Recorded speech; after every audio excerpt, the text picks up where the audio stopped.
30.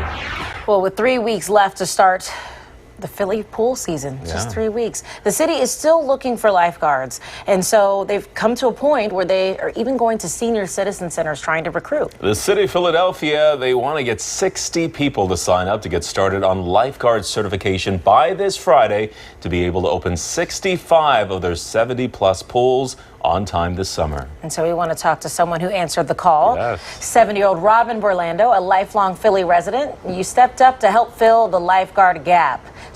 Good morning. Good morning. Hi, good morning.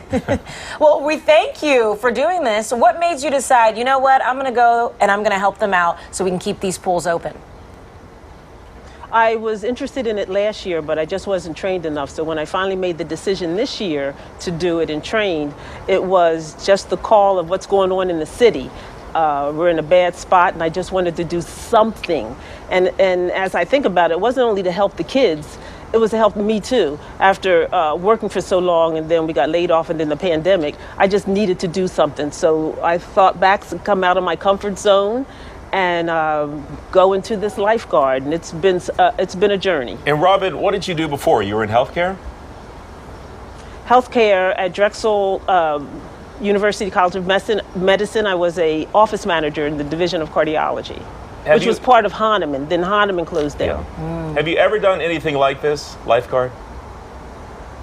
When I was 16, I did it some years ago. So it was different then. The training is so much more detailed.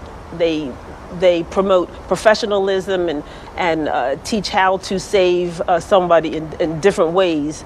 And back then it was just like, give you a whistle, get in the water.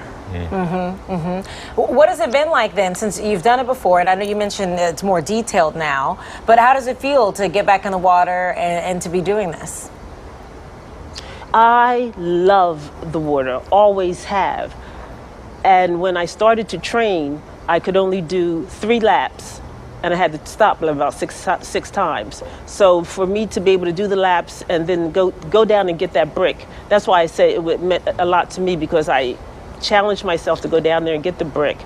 So I feel as though because of my push, I can help some of these kids in some kind of way. I don't know what way. We just need to help the kids and get out there and be there for them in many ways. In a lot of ways, and just being there, I tell you, just showing up. Is there a memorable moment, going back to when you were a 16-year-old lifeguard, a memorable moment that sticks out for you? Yes. I was on the edge of the pool, and I looked down and I saw this is my one memorable moment. I saw this little girl, she was 7 years old, and her arms were wailing in the water, and I jumped in and I got her, and then I just patted her on the back. She was okay, and she went off. That was the extent of it, but it was good for me, good for her too. Yeah, good for her. You saved a life. You really did. So what do you say to some folks? Because obviously you mentioned you've done the test, you had to go get the brick and all things. So we've done stories about, you know, how extensive it can be, the training and the tests. What do you say to people who might be surprised that you want to be a lifeguard? Well, anybody that knows me would not be surprised that I would want to step out of my comfort zone and do this. But for people who don't know me, I would say, get up, get out, go into the website and just look into it. They teach you. They just don't leave you. They guide you step by step, the instructors. So it is very disciplined and caring. And I think it's something that a lot of us as senior citizens would be grateful for and feel good about. Well, I love it because it's so many different chapters of our life here, and I would imagine from the 16-year-old to the now 70-year-old that you enter this with a different set of eyes. I do, and I've said it before.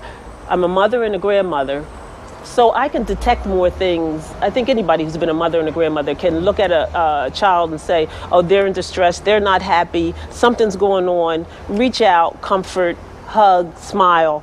So many things you can do for them. No, that's true. And even though you've been willing to step up and do this, what do you think about the fact that they're having trouble finding lifeguards? Like, how important do you think it is to make sure we keep these pools open? It's important. It's very important. Look how the city's going. What's going on? 14 murders and just troubled youth. And what's going on? So it is important. We need to do something. We need to save our youth. We need to save our future. So I think we have about 60 more slots to fill. If they could go on and sign up by June 3rd, it would be a plus. Just look into it.